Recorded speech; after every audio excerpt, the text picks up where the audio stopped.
మనకు ఆర్గనైజేషన్ ని ముందుకునేటువంటి వ్యక్తులే ఇప్పుడు అవసరం అన్నది వాళ్ళకి ఇంకా 3 ఏళ్ళ సమయం ఉంది కాబట్టి 3 ఏళ్ల వరకు వాళ్ళ మీద పనిచేసేటువంటి ఒక బాధ్యత వాళ్ళకి పెట్టబోతున్నారు.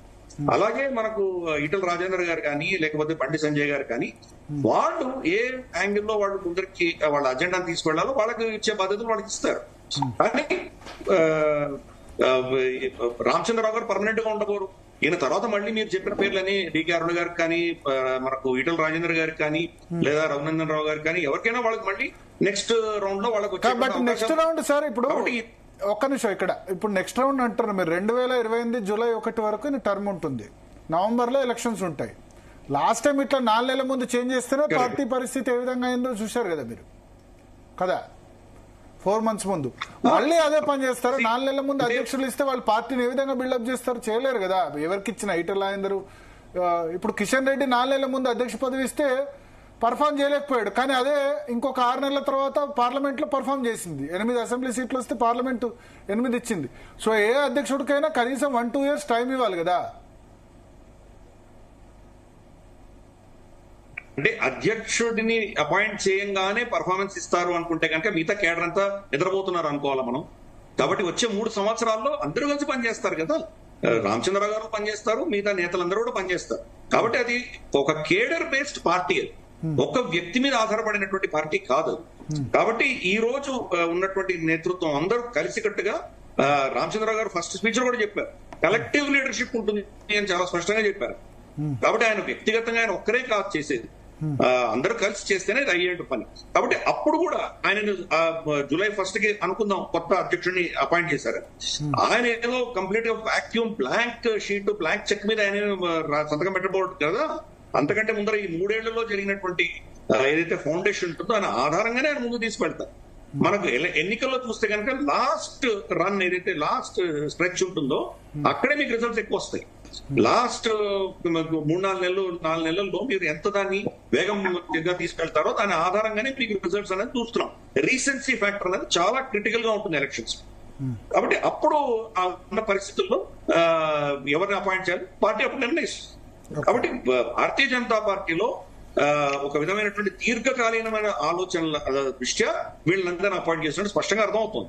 కార్యకర్తలకు పెద్దపీట వేసి మిగతా కొంచెం పాపులర్ గా ఉన్న నేతలకు వేరే బాధ్యతలు ఇవ్వడము, తర్వాత ఎన్నికలు దగ్గర పడినప్పుడు అప్పుడు ఉన్నటువంటి ఇష్యూస్ ఆధారంగా ఎవరిని ముందుకు తీసుకురావాలని అప్పుడు ఆలోచన చేస్తారు. బహుశా కులాలకు సంబంధించినటువంటి అంశాలు రావచ్చు, లేదా ఇంకేదైనా అంశాలు రావచ్చు, వేరే పార్టీ నుంచి ఎవరైనా ఇక్కడికి రావచ్చు. ఇటువంటివన్నీ కూడా సమీకరణలన్నీ మారుతాయి. కాబట్టి అప్పుడు ఎన్నికల ముందర నిర్ణయం అనేది జరుగుతుంది.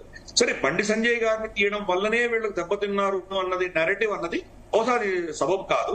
ఎందుకంటే బండి సంజయ్ గారు ఆయన అవమానపరచలేదు, ఆయన పెద్ద స్థానం ఇచ్చారు, ఆయనకి సెంట్రల్ క్యాబినెట్ లో తీసుకున్నారు ఆయన్ని. అలాగే లక్ష్మణ్ గారిని కూడా పైకి తీసుకున్నారు. కాబట్టి ఇవన్నీ ఏంటంటే కనుక ఇది మీడియాలో మీరు చర్చించేటువంటి అంశాలే కానీ ఒక కేడర్ బేస్డ్ పార్టీకి అంత పెద్ద ఇంపాక్ట్ ఉండదు. మరి విత్ ఇన్ నో టైం ఇన్ని సీట్లు ఎలా వచ్చాయి, వాళ్ళకి ఎమ్మెల్యేలు ఎంతమంది ఎలా వచ్చారు, ఎంపీలు ఇంతమంది ఎలా వచ్చారు అంటే అర్థం ఏంటి? కేడర్ ఎమ్మెల్యేలు 8 రావడం కూడా ఎక్కువ అనుకుంటున్నారా మీరు? ఇంతమంది ఎలా వచ్చారంటే 8 అసెంబ్లీ ఎలక్షన్స్ లో 8 రావడం చాలా ఎక్కువ అనుకుంటున్నారా? ఎక్కువ నేను అనట్లేదు. అక్కడ పార్టీ ఏర్పాటు చేసే అంటే అంత పరిస్థితి రావాలి. కానీ గతంలో ఉన్నటువంటి ఒక రాజాసింగ్ ఒక ఎమ్మెల్యే దగ్గర నుంచి చూస్తే కనుక 8 సీట్లు వచ్చింది. అది చాలా అంతకుముందు జిహెచ్ఎంసీ, హుజురాబాద్, దుబ్బాక అసలు బీఆర్ఎస్ 8 ఏళ్ల రూల్ వరకు కూడా దుబ్బాక వరకు ఏ పోల్ ఓడిపోలేదండి. పాలేరు, హార్డ్ కోర్, నారాయణఖేడ్ అవన్నీ కూడా గెలిచింది. ఖమ్మం పార్లమెంట్ అటువంటివి కూడా గెలిచిన పరిస్థితి. First time Dubbaka, Huzurabad set backs, GHMC set back వచ్చింది బీజేపీతోనే. అటువంటి మూమెంట్ కాంగ్రెస్ హుజురాబాద్ లో, దుబ్బాకలో, మునుగోడులో డిపాజిట్ రాని కాంగ్రెస్ పవర్ లోకి వచ్చింది. బికాస్ ఇక్కడ లాస్ట్ 6 months లో జరిగిన గ్యాంబిల్ వల్ల. అదే చెప్పాను కదా, అందుకే రీసెన్సీ ఫ్యాక్టర్స్ అనేవి చాలా కీలకం. బీఆర్ఎస్ ని దించాలి అని ప్రజలు నిర్ణయించుకున్నారు. ఓటు ఎవరికి వేయాలి? బీజేపీకి ఇంకా ఆ పరిస్థితిలో లేరు అనుకున్నారు కాబట్టి కాంగ్రెస్ ఓటేశారు. అదే ప్రజలు రేపు కాంగ్రెస్ వల్ల కష్టపడి నష్టపోతే కనుక మళ్ళీ బీజేపీకి ఓటేయచ్చు. కాబట్టి బీఆర్ఎస్ అన్నదే ఫస్ట్ దాన్ని దూరం పెట్టాలి అని నిర్ణయించుకున్న తర్వాత టాక్టికల్ ఓటింగ్ అనేది లాస్ట్ కొన్ని నెలల్లో ఇవన్నీ డిసైడ్ అవుతుంది. కాబట్టి బీజేపీ అనేది టెస్ట్ మ్యాచ్ ఆడేది, లాంగ్ టర్మ్ ఇన్నింగ్స్ ఆడుతుంది. కాబట్టి ఇదేదో ఇమ్మీడియట్ గా అయిపోయేటువంటి పరిస్థితి కాదు. ఇప్పుడు ఆల్రెడీ బలం పుంజుకున్నారు వాళ్ళు. కాబట్టి ఈ నేతృత్వంలో వాళ్ళు ఫోకస్ క్యాడర్ మీద, ఆర్గనైజేషనల్ మ్యాటర్స్ మీద, గ్రాస్ రూట్ లెవెల్లో వాళ్ళ బలం పుంజుకునే దిశగా వాళ్ళు ప్రయత్నాలు చేస్తున్నారు. ఇంకా 3 ఏళ్ల వరకు ఆ సమయం ఉన్నది. అక్కడ మనకు అంటే కొంచెం పాపులర్ గా ఉన్నటువంటి నేతల కంటే కూడా ఎక్కువ ఆర్గనైజేషన్ పరంగా పనిచేసేటువంటి వ్యక్తులు కావాలి అని పార్టీ నిర్ణయించింది. అందుకని దీని తర్వాత అఫ్ కోర్స్ ఎన్నికల దగ్గర పడేటప్పటికి బహుశా ఇంకా కొంత పాపులర్ లీడర్నో లేకపోతే ఎవరైనా సమీకరణలకు సంబంధించిన వ్యక్తుల్లో అప్పుడు వాళ్ళు నిర్ణయిస్తారు. కాబట్టి ఇది ఎదుగుదలని చూడాలి, కానీ మనం ఎదుగుతున్నారా లేదా అది చాలా కీలకమే. గతంలో మోదీ గారి పేరిటే 4 సీట్లు వచ్చినాయి అప్పుడు, ఇప్పుడు దానికి డబుల్ అయింది. అలాగే ఒక రాజా సింగ్ గారు మీరు చెప్పిన దుబ్బాకాను మిగతా హుజూరాబాద్ ఎన్నికలన్నీ కూడా అవన్నీ ఏంటంటే మనకు బై ఎలక్షన్స్ లో గెలిచారు. మెయిన్ ఎలక్షన్ లో వాళ్ళు గెలవలేదు, బై ఎలక్షన్స్ లో గెలిచారు.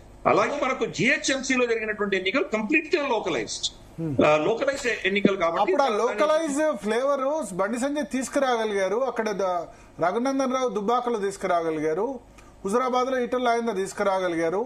పార్టీ బలం వాళ్ళ వ్యక్తి బలం రెండు సెట్ అయినాయి. ఇప్పుడు కానీ వ్యాప్తంగా వాళ్ళు తీసుకురాగలరు అనేది పెద్ద ప్రశ్న కదా. వాళ్ళ ఏరియాలో మనకు బలం ఉండదు, నేను ఒప్పుకుంటాను. కానీ మనకు ఇవన్నీ చోట్ల బలాన్ని బండి సంజయ్ తీసుకురాగలిగారు అంటాను నేను దుబ్బాక నుంచి. అది మీ అనాలిసిస్. అది అంటే యూ డోంట్ అగ్రీ విత్, నేను అడుగుతాను నా ఒపీనియన్ అయితే Bandi Sanjay you don't agree with me on that question. నేను అగ్రీ అని కాదు, నేను ఏమంటున్నానంటే ప్రతి ప్రెసిడెంట్ కూడా దాన్ని ఒక లెవెల్ తీసుకువెళ్తారు. దాని తర్వాత వచ్చే ప్రెసిడెంట్ దాని ఆధారంగా, ఆ బేసిస్ ఆధారంగా ముందు పుంజుకునేటువంటి పరిస్థితి ఉంటుంది. బండి సంజయ్ గారు కృషి చేయడం వల్లనే ఈ లెవెల్కి వచ్చింది. దాని తర్వాత కిషన్ రెడ్డి గారు ఇంకో ముందు తీసుకువెళ్ళారు. ఇప్పుడు రామచంద్రరావు గారికి ఒక ప్లాట్ఫామ్ ఉంది కాబట్టి దాని నుంచి ఆయన పైకి తీసుకెళ్ళారు. ఇదేదో ఒక లీడర్ లేకపోతే కనుక మొత్తం కొలాప్స్ అవుతుంది అన్నటువంటి విషయం కాదు కదా. కాబట్టి బండి సంజయ్ గారు చేసిన దాంట్లో లాభాలు వచ్చినాయి, కానీ దాన్ని కోర్స్ కరెక్షన్ చేయవలసిన ఆవశ్యకత కూడా మనకు కనిపిస్తోంది. ఇప్పుడు బహుశా మనం ఆయనను బీఆర్ఎస్ కి వ్యతిరేకంగా చాలా ఉద్యమాలు చేశారు, ఆయన చాలా పోరాటం చేశారు ఆయన. బహుశా దానికంటే కూడా ఇప్పుడు ఫోకస్ అన్నది పార్టీ కేడర్ మీద, పార్టీ ఆర్గనైజేషన్ స్ట్రక్చర్ మీద, గ్రాస్ రూట్ లెవెల్ మీద పెట్టాలి. ఒక పార్టీ నిర్ణయించుకుంది. అది ఇంకా ఎన్నికల సమయం ఉంది కదా. ఈ 3 సంవత్సరాల్లో అది బలోపేతం అయితే కనుక తర్వాత వచ్చేటువంటి నేతృత్వం ఏదైతే ఉందో, తర్వాత వచ్చేటువంటి ఎవరైతే వస్తున్నారో వాళ్ళు దీని ఆధారంగా ఇప్పుడు 3 ఏళ్లలో జరిగేటువంటి దాని ఆధారంగా నెక్స్ట్ లెవెల్ కి వాళ్ళు జంప్ చేయొచ్చు. కాబట్టి ఈ ఒక ఆలోచన చేస్తుంది, ఆలోచన లేకుండా చేయలేదు. మాధవ్ గారు కూడా అక్కడ ఆంధ్రప్రదేశ్ లో చూసామంటే ఆయన కూడా చాలా దీర్ఘకాలంగా, ఎంతో కాలంగా మనకు కేడర్ ఉన్నటువంటి, కేడర్ తో కలిసి పనిచేసినటువంటి వ్యక్తి. అందుకని అతన్ని అపాయింట్ చేశారు. అక్కడ కూడా వాళ్ళు ఏదో కొంత ఏదైనా మనం ఏమంటారంటే ఒక పాపులర్ నేతను అక్కడ కూడా పెట్టలేదు. కాబట్టి ఇది మొత్తం దేశవ్యాప్తంగా కూడా మనం చూస్తోంది. అక్కడంటే కూటమి అక్కడ సరే, అది ఆ సిచ్యువేషన్ వేరు. అక్కడ కూటమి తెలుగుదేశం మీద డిపెండ్, ఇక్కడ అధికారంలోకి రావాలని చూస్తుంది. అక్కడ సిచ్యువేషన్ ఇస్ ఎంటైర్లీ డిఫరెంట్. అక్కడ చంద్రబాబుకు వ్యతిరేకంగా వెళ్లే పరిస్థితి లేదు. అక్కడ కూడా సేమ్ స్టోరీ. అక్కడ కూడా కేడర్ ని ఇంప్రూవ్ చేయడానికి కోసం ఆయన తీసుకొచ్చారు. సరే, కూటమి ఉన్నది, నేను కాదనట్లేదు, కానీ కూటమి ఈ రోజు ఉంది, రేపు పోవచ్చు, మనం చెప్పలేము. కాబట్టి కూటమికి అతీతంగా వాళ్ళ పార్టీ కేడర్ ని, వాళ్ళ గ్రాస్ రూట్ లెవెల్ శక్తిని పెంచుకోవడానికే అటువంటి ఒక కార్యకర్తని తీసుకొచ్చారు. ఆయనకు గ్రాస్ రూట్ లో కార్యకర్తలందరూ తెలుసు, ఎన్నో సంవత్సరాలుగా పనిచేసినటువంటి వ్యక్తులు వీళ్ళిద్దరు కూడా, రామచంద్రరావు గారు కానీ మాధవ్ గారు కానీ. అందుకని అటువంటి వ్యక్తులు పెద్ద పీట వేయడం అన్నది మనం ఆ దృష్టిలో అర్థం చేసుకోవాలి. ఒకసారి మనం పార్థసారథి గారి ఒపీనియన్ తెలుసుకుందాం. పార్థసారథి గారు, సో ఏమంటారు, ఒక జాతీయవాద జర్నలిస్ట్ గా ఎట్లా విశ్లేషిస్తారు అంటే గిరిధర్ గారు చెప్పింది అంతా కూడా ఆర్గనైజేషన్ పరంగా ఆలోచన చేయడము ఇదంతా బానే ఉందా? 2 విషయాల్లో గిరిధర్ గారిని ఒకసారి ఆలోచించుకోమని చెప్తాను నేను.